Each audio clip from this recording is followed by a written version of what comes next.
Hello बच्चों, बहुत बहुत स्वागत है आपका अपने चैनल कक्षा गणित में। बच्चों, आज आप पढ़ेंगे आधारभूत समानुपातिकता प्रमेय, मतलब थेल्स का प्रमेय। जो थेल्स थ्योरम है वो वास्तव में दो त्रिभुजों की समरूपता पर आधारित है।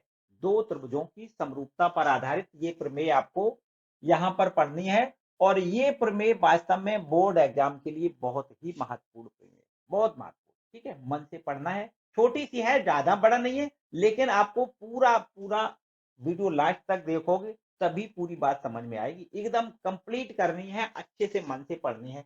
तो बच्चों, पहले तो हम आपको ये बताएंगे कि दो त्रिभुज समरूप कब होते हैं। जैसे मान लेते हैं कि एक आपके पास कोई त्रिभुज है, ये त्रिभुज, इसका नाम हम दे दें ए बी सी। और एक कोई दूसरा त्रिभुज और यहां बना दें, इसका नाम हम दें पी क्यू आर। क्या दें नाम? P Q R. देखो, जैसा कि समरूपता का मतलब एक रूप वाले, जो एक रूप वाली आकृतियां होती हैं उन्हीं को तो समरूप कहते हैं। उसका साइज जरूरी नहीं है कि साइज समान हो। मतलब इसकी ये वाली भुजा इसकी भुजा के बराबर होना अनिवार्य नहीं है, लेकिन ये त्रिभुज जो दिख रहा है, जैसा बिल्कुल जैसा इसका स्ट्रक्चर है, ये छोटा हो सकता है, ये बड़ा हो सकता है, या ये छोटा हो सकता है, ये बड़ा हो सकता है। हम ऐसे अपने अपनी भाषा में कहें तो ये कह सकते हैं कि दो भाइयों को देख करके हम ये पहचान लेते हैं कि ये अमुक व्यक्ति का भाई है। कैसे जान लेते हैं? कि उसका चेहरा मोहरा एक जैसा होता है, तो वो हम आकृति को क्या कहते हैं? समरूप आकृति कहते हैं। एक भाई की आकृति दूसरे भाई के अगर समान होती है तो वो समरूप आकृतियां कहलाती हैं। ठीक है ना? उसको हम पहचान लेते हैं कि ये फल मतलब अमुक व्यक्ति का भाई है, ऐसे हम पहचान लेते हैं। तो इसी प्रकार से ये कह सकते हैं कि ये दोनों अगर आकृतियां समरूप आकृतियां हैं, तो यहां पर निश्चित रूप से ये जितना, ये देखो, ये वाला कोण इस वाले कोण के बराबर होना चाहिए। मतलब नाक नक्शा बिल्कुल एक जैसा होना चाहिए, ऐसे समझो, है ना? एक जैसा ही होना चाहिए। तो यहां पर अगर दो त्रिभुज समरूप होते हैं तो यहां पर आपको ये जानना बहुत आवश्यक है कि दो त्रिभुज जब समरूप होते हैं तो यहां पर समरूप होने के लिए दो प्रतिबंध होते हैं। वो कौन कौन से प्रतिबंध हैं? देखो, ध्यान दें। अगर ये दोनों त्रिभुज आपस में समरूप होते हैं तो निश्चित रूप से कोण ए जो होता है वो कोण पी के बराबर होना चाहिए। मतलब जो इसका संगत कोण ए और इसके कोण पी के बराबर होना चाहिए। ये संगत कोण कहे जाएंगे। ये आपस में कैसे होते हैं? बराबर। इसी प्रकार ये बी वाला कोण जो है वो क्यू वाले कोण के बराबर होना चाहिए। कोण बी बराबर कोण क्यू होना चाहिए। तथा तीसरी शर्त ये वाली देखो, कोण जो सी है, कोण सी है वो बराबर कोण आर के होना चाहिए। ये निश्चित रूप से ऐसा होना जरूरी है कि जब दो त्रिभुज समरूप होंगे तो उनके संगत कोण आपस में बराबर। तथा एक और शर्त है, वो क्या है?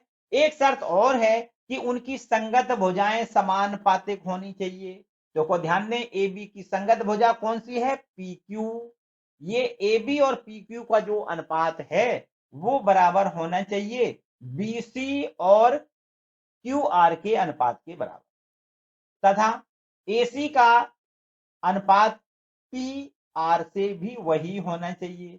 मतलब उनकी संगत भुजाओं में समान अनुपात होना चाहिए। ये और इसका अनुपात बराबर, बीसी का क्यू आर से अनुपात बराबर में एसी का पी आर से अनुपात होना चाहिए। तो ये हम कह सकते हैं कि ये दोनों त्रिभुज आपस में समरूप होंगे। ठीक है। समरूप के लिए क्या है? दो शर्तें लागू होनी चाहिए कि अगर दोनों त्रिभुज आपस में समरूप हैं तो उनकी संगत कोण आपस में बराबर होने चाहिए तथा उनकी संगत भुजाएं समानुपातिक होनी चाहिए। अगर इसका उल्टा कर दें, उल्टा कर दें, उल्टा का मतलब ये कि अगर संगत भुजाएं समानुपातिक हैं तथा संगत कोण बराबर हैं तो हम ये कहेंगे कि ये दोनों त्रिभुज आपस में समरूप हैं। समरूप हैं तो ये शर्त है, और यदि ये शर्त है तो इसका मतलब समरूप है।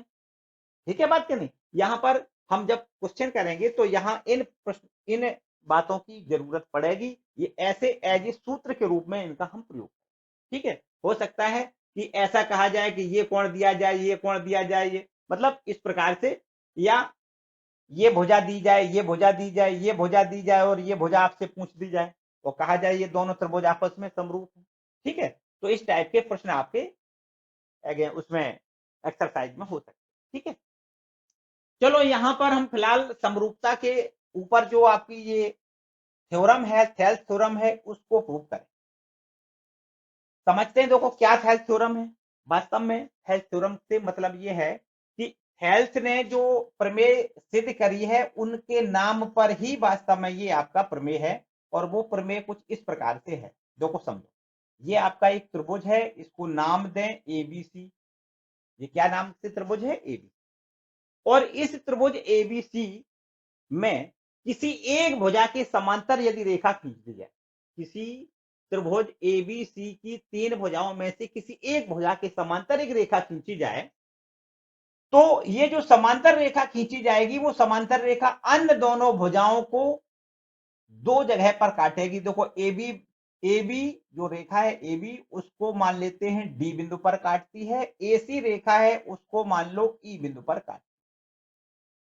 बीसी के समांतर एक रेखा हमने खींची डी, जो एबी और एसी को डी तथा ई बिंदुओं पर काटती है। देखो ध्यान से समझो, प्रमेय हमारी ये है कि कोई एक त्रिभुज है, त्रिभुज की किसी एक भुजा के समांतर एक रेखा खींची जाए, तो वो समांतर खींची गई रेखा अन्य दोनों भुजाओं को समान अनुपात में विभाजित करती है। क्या है? देखो यहां पढ़ के समझ लो। यदि किसी त्रिभुज की एक भुजा के समांतर, यदि किसी त्रिभुज की एक भुजा के समांतर खींची गई रेखा, देखो एक भुजा के समांतर अन्य दो भुजाओं को भिन्न भिन्न बिंदुओं पर प्रतिच्छेद करने के लिए एक रेखा खींची जाए, अन्य दोनों भुजाओं को प्रतिच्छेद करने के लिए एक रेखा ये डी खींची जाए, तो ये अन्य दो भुजाएं एक ही अनुपात में विभाजित हो जाती हैं। मतलब ये दोनों रेखाएं एक ही अनुपात में विभाजित हो जाती हैं। कैसे? डी रेखा से ये दोनों रेखाएं एक ही अनुपात में विभाजित हो जाती हैं। मतलब एडी से जो डीबी का अनुपात होगा वही एई से ईसी का अनुपात होगा। ये हमें सिद्ध करना है। तो कोई यहां पर जो हमें दिया गया है वो सब कुछ इसमें लिखा हुआ है, जो सिद्ध करना है वो सब कुछ इसमें लिखा हुआ है। ये कथन आपको प्रश्न में, पेपर में लिखा हुआ मिलेगा, और आपसे यहां कहेगा सिद्ध कीजिए, इस कथन को सिद्ध करिए। तो यहां पर देखो जो सिद्ध कीजिए है उसको तो हम नहीं लिखेंगे यहां पर, और यहां हेडिंग डालेंगे साधारण प्रतिज्ञा। क्या डालेंगे हेडिंग? साधारण प्रतिज्ञा, या शॉर्ट में आप सापरा लिख सकते हो। साधारण प्रतिज्ञा या कथन भी लिख सकते हो, इंग्लिश में स्टेटमेंट लिख सकते हो, जो भी आप चाहो लिख सकते हो। तो ये इसका क्या कथन है?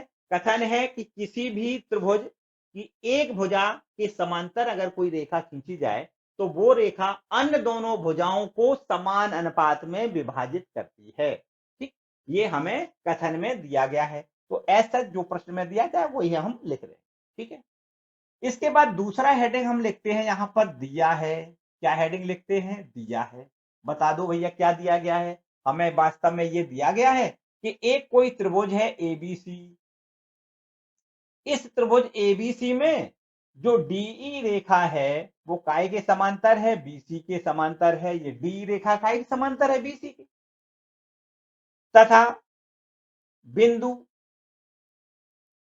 डी व ई क्रमशः कहां कहां है? देखो ये डी बिंदु कहां पर है? ए बी पर। क्रमशः ए बी व ए सी पर है। इतनी बात ठीक है। ये डी बिंदु कहां पर है? ए बी पर। तथा ई बिंदु कहां है? ए सी पर है। ठीक, मतलब ये डी बिंदु ए बी को प्रतिच्छेद कर रहा है तथा ई बिंदु ए ए सी को प्रतिच्छेद कर रहा है। चलो इतनी बात तो ठीक है। ये सब कुछ बातें हमें दी गई हैं, वो हमने लिख दी। इसके बाद अब बता दो हमें सिद्ध क्या करना है। देखो वो भी आपको इसी स्टेटमेंट से ही पढ़ के समझ में आ जाएगा कि हमें सिद्ध क्या करना है। इसमें ही लिखा हुआ है। देखो हमें ये लिखा मिलेगा, यहां पर लिखा हुआ है कि ये अन्य दोनों भुजाओं को समान अनुपात में विभाजित करती है। मतलब ये डी रेखा जो है वो इन दोनों भुजाओं को समान अनुपात में विभाजित करती है। ये सिद्ध करना है कि एडी और डीबी का जो अनुपात है वही अनुपात एई और ईसी का अनुपात होगा। ये सिद्ध करना है। तो यहाँ हेडिंग सिद्ध करना है में आपको क्या लिखना है? एडी बटे में डीबी बराबर एई बटे में ईसी, इतना हमें सिद्ध करना है। ये सिद्ध करना, इतनी बात ठीक है। इसके बाद ये सिद्ध करने के लिए थोड़ी सी अतिरिक्त रचना और करनी पड़ेगी। ये सब कुछ जो हमने रचना की है ये वास्तव में हमने अपने तरफ से नहीं की, ये तो हमें वास्तव में दिया गया है। अब हमें इसको सिद्ध करने के लिए हमें थोड़ी सी रचना अपने तरफ से करनी पड़ेगी। वो रचना यहां लिख लेते हैं, हेडिंग डालो रचना। देखो हमने क्या रचना करनी है, यहां ध्यान से समझो। हमें क्या करना है, ये आपका देखो जो बी बिंदु है ना, बी बिंदु को आप सी से ई से मिला दो। काय से मिला दें, बी को ई से मिला दें। एक काम तो देखो हमने ये कर क्या कि बी बिंदु को ई से मिला दिया। एक दूसरा काम, डी बिंदु को सी से मिला दो। देखो डी बिंदु को सी से मिला दो, ये वाला देखो ये हो गया, डी को सी से मिला दो। एक की तो रचना ये कर ली हमने। एक थोड़ी सी और रचना कर दें कि ई बिंदु से यहां से आप यहां इस पर लंब डाल दें। कौन सी भुजा पर, ए बी भुजा पर यहां ऐसे लंब डाल दो। ठीक है, और इसी प्रकार डी बिंदु से ए सी भुजा पर भी आपको यहां लंब डालना है इस प्रकार से। ये देखो हमने लंब डाल दिया। ई बिंदु से जो लंब डाला है उसको हम नाम कुछ दे दें, ए बी सी डी ई, चलो एफ यहां दे दें, A B C D E F यहां जी दे। ठीक, ये नाम हमने दे दिए। चलो यहां कुछ भी नाम एम एन डाल दो, यहां क्या नाम डाल दें, एम एन। ठीक, इतनी बात ठीक है। हमने क्या किया रचना में, वो रचना जो हमने की है वो यहां लिखनी है। हमने यहां लिखना है, रेखा एक तो खींची हमने बीई, तथा एक रेखा खींची है सी डी, सी डी खींची। देखो हमने दो रचनाएं, ये रेखाएं खींची हैं। कौन सी, बीई तथा सी डी रचनाएं, ये रेखाएं खींची हैं। तथा एक काम और हमने किया है कि ये हमने एक लंब खींचा है। कौन सा लंब है, ई एम। तथा ई एम जो लंब खींचा है वो काहे पे लंब खींचा है, ए बी पर। और एक और लंब खींचा है, वो कौन सा है, देखो डी एन। डी एन जो लंब खींचा है वो काय पे खींचा है, एसी पर। ये एसी है, इस पर हमने डीएन लंब खींच दिया। ठीक, इतनी बात हमने देखो रचना अपने तरफ से की है। और इसके बाद अब उपपत्ति की बारी आती है। उपपत्ति, उपपत्ति का मतलब हमें कैसे कैसे सिद्ध करना है वो सब कुछ इसमें, ये हमें सिद्ध करके दिखाना है और कैसे सिद्ध करना है वो इस उपपत्ति में लिखना है। अब देखिए, अब आपको यहां से, अब तक तो ये सब कुछ हमने किया है, ये वास्तव में प्रश्न में दिया गया है, सब कुछ दिया गया है। ये दिया गया है वो हमने लिख लिया, क्या सिद्ध करना है वो लिख लिया, थोड़ी रचना करी है वो हमने यहां पर लिख ली। और अब हमें सिद्ध कैसे करना है वो उपपत्ति में लिखना है। और उसके लिए आपको थोड़ा सोचना पड़ेगा कि हम क्या क्या करें जिससे कि ये इतना सिद्ध होते आ जाए। देखो एक तो बात ये, हमें वास्तव में करना क्या है, इस भुजा से इस भुजा का अनुपात चाहिए। ठीक है, इस भुजा का इस भुजा से अनुपात चाहिए। तो हम बड़े आराम से एक काम कह सकते हो कि ए डी ई, ये आपका एक त्रिभुज है कि नहीं है भाई, ए डी ई ये त्रिभुज है।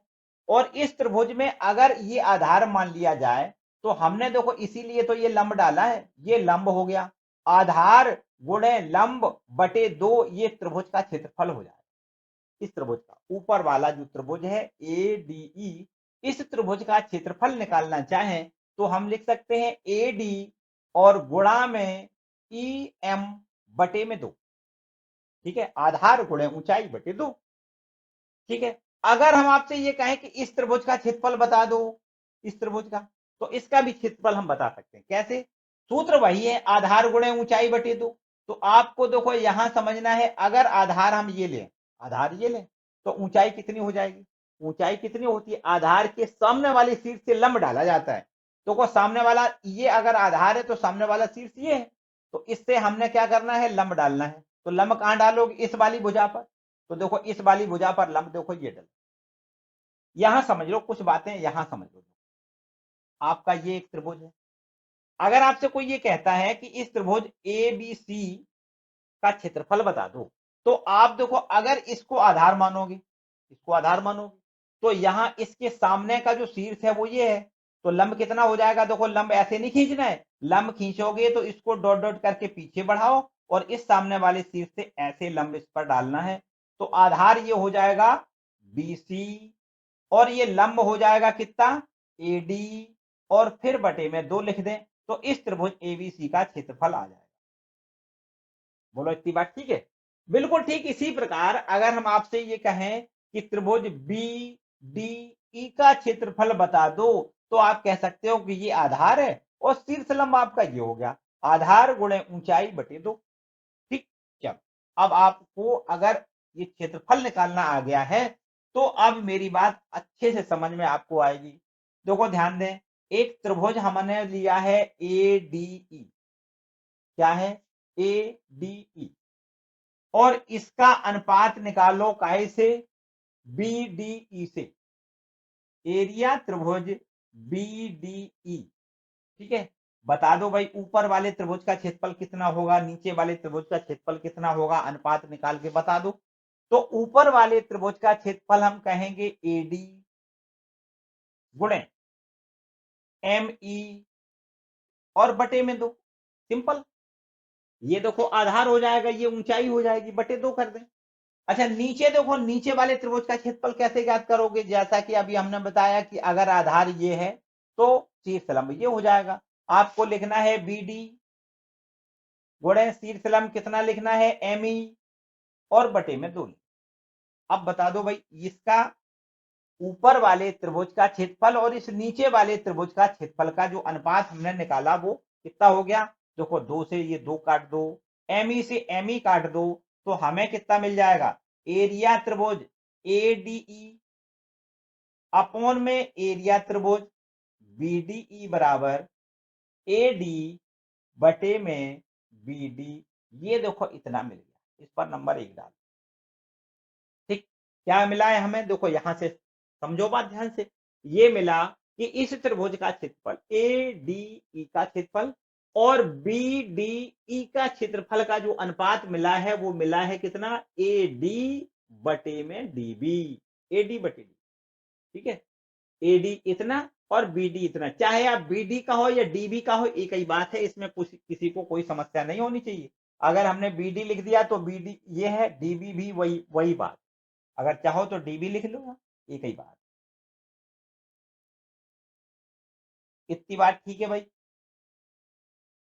इसके बाद देखो जैसा हमने यहां किया है बिल्कुल उसी के अनुरूप अगर हम आपसे कहें कि इधर बता दो, देखो हमने क्या किया, इस त्रिभुज का क्षेत्रफल, इस त्रिभुज का क्षेत्रफल और इस त्रिभुज के क्षेत्रफल का जो अनुपात है वो कितना है, ये बटे में ये। तो यहां से आ जाओ, अगर इस त्रिभुज का क्षेत्रफल और इस त्रिभुज का क्षेत्रफल का अनुपात पूछे तो आप कहोगे AE बटे EC होगा। ठीक है कि नहीं, देखो आप यहां इसी प्रकार लिख, अब आपको प्रूव करके दिखाना नहीं है, बस जैसे हमने यहां किया है वैसे ही आपको यहां लिखना है केवल। इसी प्रकार कैसे, एरिया त्रिभुज ABD, ADE, सॉरी गलत कह गए, ADE और अपॉन में एरिया त्रिभुज CED, इन दोनों के एरिया का जो अनुपात होगा वो कितना होगा, आपको लिखना है AE बटे EC होगा। चलो इतनी बात तो समझ में आ रही, चलो इस पर नंबर 2 डाल।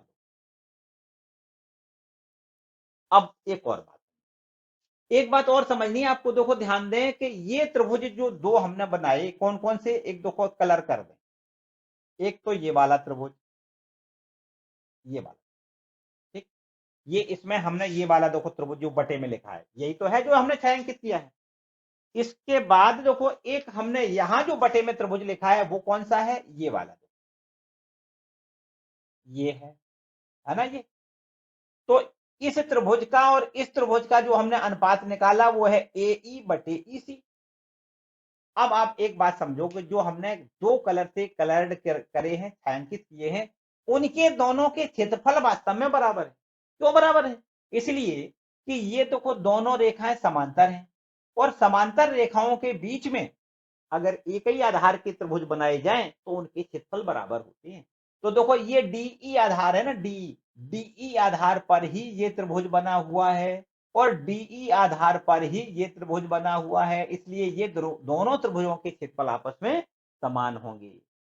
एक ही आधार पर त्रिभुज बने हैं ना दोनों, और ये दोनों रेखाएं कैसी हैं? समांतर, समांतर रेखाएं हैं और समांतर रेखाओं पर, समांतर रेखाओं को एक आधार मानते हुए एक ही आधार पर दोनों त्रिभुज बनाए गए हैं, इसलिए हम कह सकते हैं कि इनके दोनों के क्षेत्रफल समान होंगे। तो चलो यहां पर यही बात लिख देते हैं, यहां पर ये बात लिख दें, क्योंकि बी डी, देखो क्योंकि डीई, क्या लिखोगे? डीई समांतर है बीसी के, तथा ये दोनों समांतर हैं, तथा एक ही आधार पर, एक ही आधार पर बने त्रिभुज, एक ही आधार पर बने त्रिभुज बीडीई, बीडीई व त्रिभुज सीईडी, सीईडी के क्षेत्रफल आपस में समान होंगे, समान होंगे। ठीक, एक क्योंकि ये बराबर बराबर, ये आधार ये देखो क्या है, दोनों समांतर रेखाएं हैं और दोनों समांतर रेखाओं में से एक रेखा को आधार मानते हुए एक ही आधार पर दोनों त्रिभुज बनाए गए हैं, इसलिए इनके दोनों के क्षेत्रफल आपस में बराबर होंगे। अतः आप यहां लिख सकते हो, क्या लिख सकते हो कि एरिया त्रिभुज बीडीई, बीडीई व एरिया त्रिभुज सीईडी, सीईडी, इनके दोनों के एरिया कैसे होंगे? समान। ठीक, अब यहां पर आप देखो ध्यान से, सीईडी लिखा है ना, ये सीईडी, इसका एरिया बीडीई के बराबर है, इसलिए यहां पर देखो इसको इस प्रकार लिख सकते हैं कि एरिया त्रिभुज एडीई, एडीई और अपॉन में सीईडी को क्या लिख दें? ये सीईडी को हम बीडीई लिख दें, एरिया त्रिभुज बीडीई लिख दें, क्योंकि इनके एरिया समान है, और बराबर में इधर लिख दें एई बटे ईसी लिख दें। चलो इस पर नंबर 3 डाल। अब बड़े आराम से आप देखो, ध्यान दें कि इसका ये नंबर 1 और ये नंबर 3, ये आप दोनों समीकरणों को अगर तुलना कर दें, दोनों समीकरणों की तुलना कर दें, तो आप देख सकते हो कि ये एलएचएस, ये एलएचएस, दोनों के एलएचएस समान है, इसलिए आरएचएस आरएचएस के समान हो जाए। तो यहां आप लिख दें समीकरण 1 व 3 की तुलना से। चलो यहां लिख देते हैं, बिल्कुल एकदम छोटा सा काम और रह गया, छोटा सा काम रह गया। क्या लिख दें? समीकरण 1 व 3 की तुलना करने पर, अगर इन दोनों की आपस में तुलना कर दें, तो यहां देखो हमने बताया एलएचएस एलएचएस के बराबर है, इसलिए आरएचएस आरएचएस के बराबर हो जाएगा, मतलब एडी बटे डीबी, एडी बटे में डीबी, डीबी, और ये बराबर काय के हो जाएगा? एई बटे में, एई बटे में ईसी के बराबर हो जाएगा। देखो यही हमें प्रूव करना था। देखो ध्यान दें, जहां लिखा है सिद्ध करिए, वो उसको देखो, एडी बटे में डीबी, देखो एडी बटे डीबी, और बराबर में एई बटे में ईसी, एई बटे ई। ठीक है, यही तो सिद्ध करना था। तो ये हमारा देखो जो कथन था वो हमने सिद्ध करके दिखाया कि उनकी जो संगत भुजाएं होती हैं वो कैसी होती हैं। ध्यान दें, ये देखो ध्यान दें, एक त्रिभुज ये आपका है, एक त्रिभुज ये है, और एक त्रिभुज वास्तव में ये त्रिभुज है ना? तो ये त्रिभुज वास्तव में समरूप है। चलो अभी समरूपता को भी हम सिद्ध करेंगे। यहां पर पहले तो हमने ये सिद्ध किया कि किसी भी त्रिभुज में एक भुजा के समांतर अगर कोई रेखा खींची जाती है, तो वो रेखा अन्य दोनों भुजाओं को समान अनुपात में विभाजित करती है। मतलब एडी से जो डीबी का अनुपात होगा वही अनुपात होगा एई से ईसी का। ये देखो, ठीक है, ये तो आपका सिद्ध हो गया। चलो इसको नोट कर लो, और ये आपकी प्रमेय सिद्ध होती है। इस रूल पर, इस प्रमेय पर थोड़ी सी और आगे बात करेंगे, पहले इसको नोट कर लो। तो अब इसको देखो हम रब कर देते हैं और थोड़ी सी इसके आगे वाली बात और बताएंगे। चलो इसको यहां से हम रब कर लेते हैं, इसको रब कर लें। देखो यहां से एक बात समझो, हमने जो रिजल्ट निकाला वो रिजल्ट क्या है कि एडी से जो डीबी का अनुपात है वो बराबर होगा एई से एई से ईसी का अनुपात होता है। ये बात हमने प्रूव करके दिखाई आपको।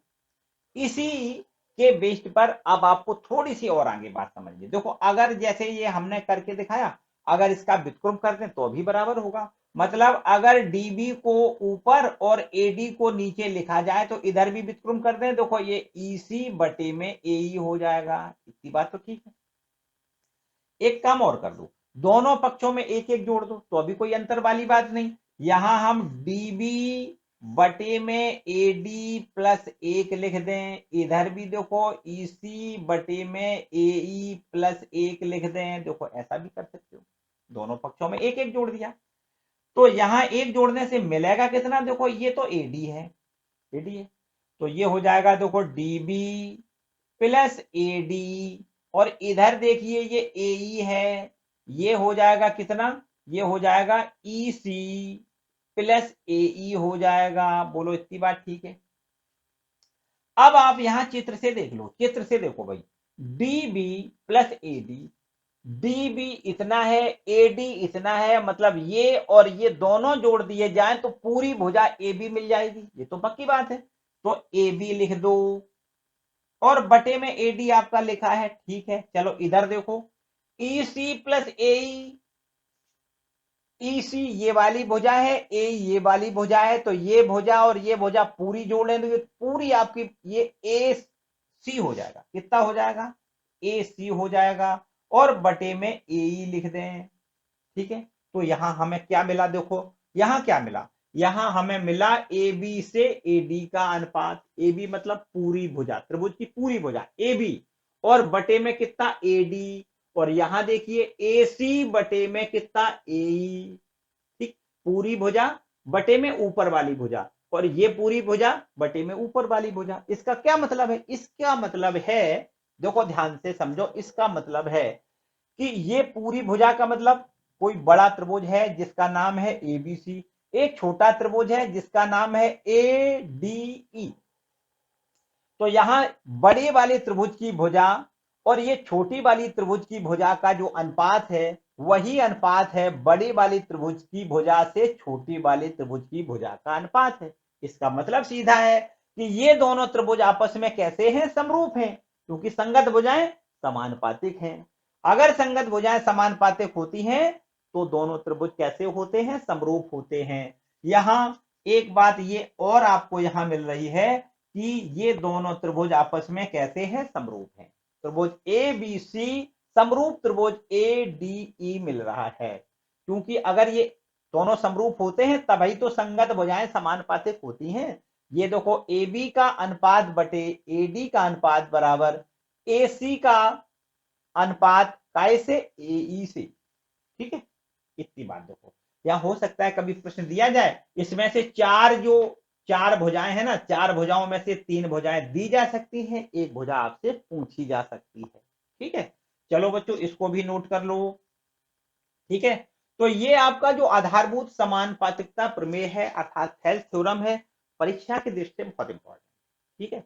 बाय द वे, अभी आपको समझते समझते किसी प्रकार की कोई समस्या लग रही हो तो एक बार वीडियो को दोबारा फिर देखें, अच्छे से समझ लें, कंप्लीट कर लें, और इसके एक्सरसाइज के भी सवाल आपको हम अगले वाली वीडियो में पूरे कंप्लीट करवा दें, ठीक है। कतई किसी प्रकार की कोई समस्या न करें।